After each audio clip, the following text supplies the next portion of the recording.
For those of you who may not know, one of the best explanations for why there is gold in our part of the world is that the gold was actually lying on the surface, and then a meteor hit the gold, and by hitting the surface of the earth, it sunk the gold and pushed it essentially underground.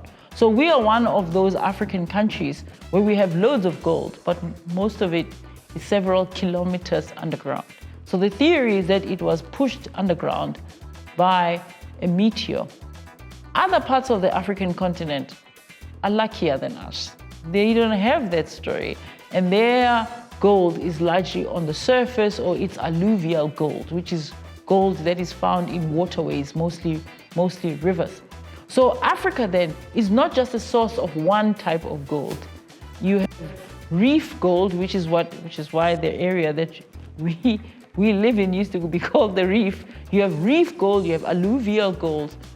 And Africans, therefore, have had access to many different types of gold, which is why it is that it's so amazing that of all those different types of gold, the one thing that emerges, that stands out, is this artisanship in which Africans didn't just look at gold and say, how much can I get for this?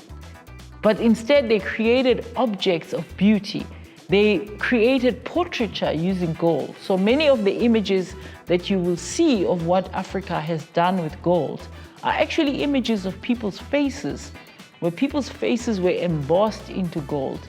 Gold was used for ceremonial staffs, where you put a gold crest or a gold shell at the top of a stick.